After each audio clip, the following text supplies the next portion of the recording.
Welcome to the Traveling Professors. I'm Professor Bob. And I'm Professor Sheri. And together we are the Traveling Professors. Today, Sheri and I are going to take you on a Felucca boat ride, a sailboat ride found in Egypt that will leave from the harbor area and go to Banana Island for a nice little excursion so we can get out on the Nile River and see some sights. And Sheri will get a chance to put her feet in the Nile River. And she'll explain that later on. Now, normally, this is a really reasonable trip. You can find these for as little as $20 to up to $50. I think we paid $40 for ours. And that is for each of us. So it was $40 for each of us. Now, the trip includes a boat ride out in the Felucca, out to Banana Island, a tour of Banana Island, some bananas, little something to eat and drink, and then the ride back. So it's a nice, relaxing, and of course, ours is a sunset cruise. It was just perfect for us. A nice, relaxing day. We got up in the morning and had taken the balloon ride. And then after we came back from the balloon ride, we had lunch. Sheri then took a nap while I went to the Luxor temple and took the internal tour of it. You know, we've done the walking tour already. And then I came back and took a nap. And then Hosni, our guide, met us in the lobby of our hotel and took us on our boat ride. So here we go. This is our fourth day in Egypt, and we've been through several other places. And our view outside of our hotel room for days had given us these beautiful scenes of the feluccas going up and down the Nile. And then looking to the other direction from our balcony, you can see where Banana Island is located. So our guide, Hosni, and his driver picked us up in the hotel lobby, and we headed down to the marina to get onto our boat. But one thing that we had not noticed is that for the last day, we hadn't seen any of the feluccas out on the Nile. That's because there hadn't been any wind for a day and a half. It didn't even dawn on us. We just assumed that if there was no wind, they were all operated by a motor. That was incorrect. The trip to the marina didn't take very long, 5 or 6 minutes, and we then got on board our ship, at which point Hosni told us about the wind issue and that sometimes they would normally cancel these trips, but tonight he decided that they would bring in another ship. They would bring in a motorboat, and they would tow us to Banana Island and then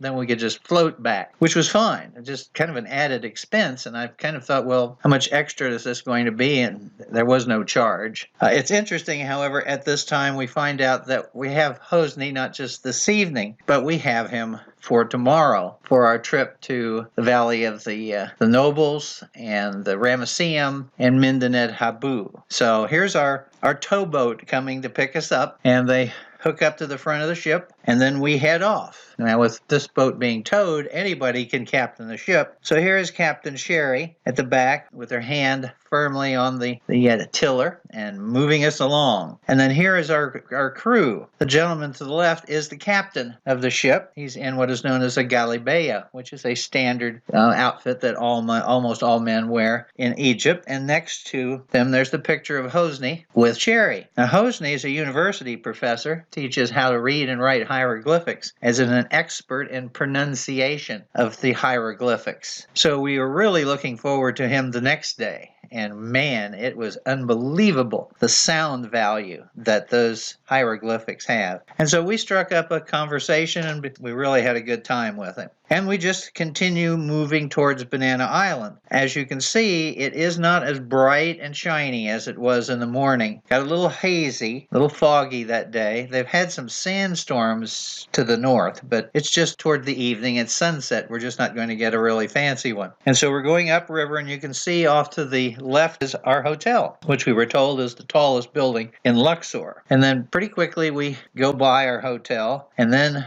it's just about a 10-minute trip from our hotel over to Banana Island. As we come into Banana Island, we see some of the various farm activities. There's some cattle over on one side. Then we come to some of the villagers who are waiting to wave at us. And then we come into, I guess you could call it the little harbor area. It's a little spot where all the ships come in to take the walk into the island area. And as you can see, all of the boats here none of them are feluccas. They are regular motorized boats with groups that came in. So we come ashore, and then on the way out, there's you see our little plank. We're pretty good at walking a pretty narrow plank. Fortunately, nobody did a 1.5 into the mud. And so the captain and he has one of his crewmen with him as well. They'll just sit there and wait while we go and wander around through the banana fields. And then here's a view back. It was a pretty late in the evening, and so the crowds are actually going the other direction. We were one of the last groups to come in that day, so we're now walking up the path heading towards the local village. So here we are heading towards the village on Banana Island, which I will now tell you is not an island. It's just on the west bank of the Nile River across from Luxor. If you look at TripAdvisor and some other places, you'll find a lot of negative reports about doing this trip because there's nothing to do, as they would say. The whole idea of this, as far as Sheri and I was concerned, is a nice, relaxing boat cruise on the Nile in the evening and seeing something different. It was just meant to be relaxing, to go and see the banana fields that go across the Nile. So if that's what you're looking for, I highly recommend it, or we highly recommend it. But if you want a little more excitement, do a little more research and see if there's something else perhaps. We get into the village. This is actually where the restrooms and other things are, and then we're going to walk into the banana fields. And so here we have the banana plantations. They're a little bit different from the bananas that we get in our grocery store at this time. They do have a different flavor to them. They're not related to the calabash version, which has gone extinct, but they do have a significantly different flavor.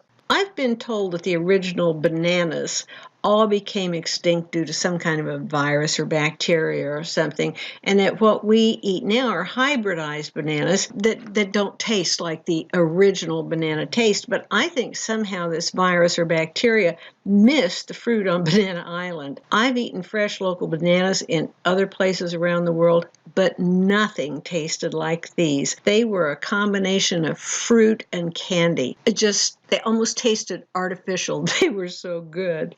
Continuing on through the banana fields into the village. And the village has some cages where they have some animals. And here's one that has 2 crocodiles. Now, there are no crocodiles in this part of the Nile. The Aswan High Dam kind of takes care of that, but they were put here for us to see. Sheri is not a caged animal person, so that wasn't really very popular with her. And then we go on to the old well system, where they turn here and pump the water up through and into the fields in the old days. And even they still use it periodically during the year as well. And then we come out into a little orchard area with some wheat and some other grains.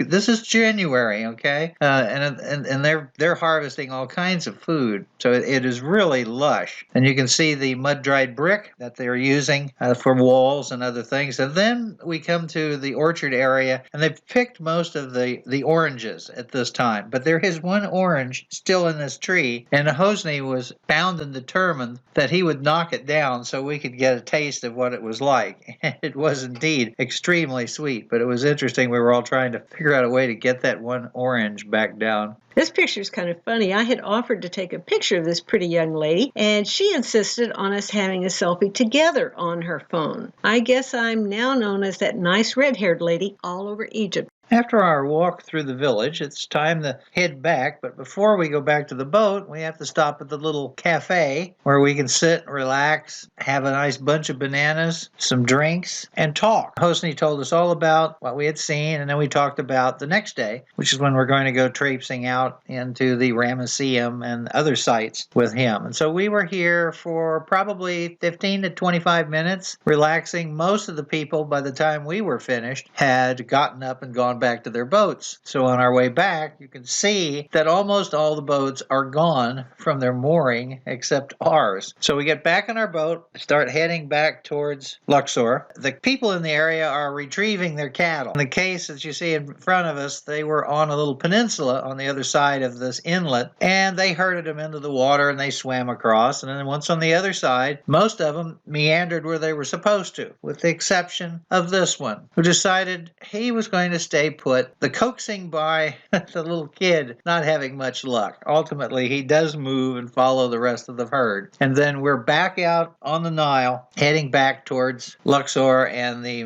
marina. This is the point where Sheri's going to get to put her feet in the Nile River. I have the silly tourist practice of putting my feet in every body of water I visit. So, of course, I had to dip my toes in the Nile. Other than parasites, cow poop, and the risk of sliding into the water, which looked a little bit gross, it was pretty safe. I found out that crocodiles are on the other side of the Aswan Dam. I think Sheri has always put her feet in the water of a river or lake that she's been for the first time. But it is something I started with my children, my two daughters, when they were little. Went to Chicago, they put their feet into Lake Michigan, they put them into the Mississippi River, etc., and so on. And then when Sheri and I took our first trip, my oldest daughter and her husband were with us, and she went to put her feet in the Aegean, and Sheri hopped in with her, and we've been dipping her feet in ever since. I can't wait to go to Loch Ness. Then we're just taking our time, going back to the harbor area, to the marina, and you can see our mode of transportation. Looking into the back of the boat, there's the captain, and there's his other crewman, and the captain periodically has a pole, because the Nile is not very deep here, and his assistant is using the gangplank as an oar as well. But basically the Nile is just letting us slide on down towards the marina, and you can see the sun setting in the background, and there's the sunset as we get off the boat. And here's our pictures of Sheri again with Hosni, and there's Hosni with myself. I'm 6'2" and a half, and I'm a little bit taller, but we had a really wonderful time. Sheri and I hope you enjoyed the tour. Please come by our YouTube channel at Bob Packett on YouTube. It should be History According to Bob, but it comes up as Bob Packett. That's the easiest way to get to it. And please subscribe and leave some comments. Thank you very much. I hope you enjoyed the show. Please subscribe, give a comment, and if you like history, please come by historyaccordingtobob.com website, where I do 6 podcasts a week on different topics in history, and there's all sorts of CDs and other things that you can see. So thank you very much.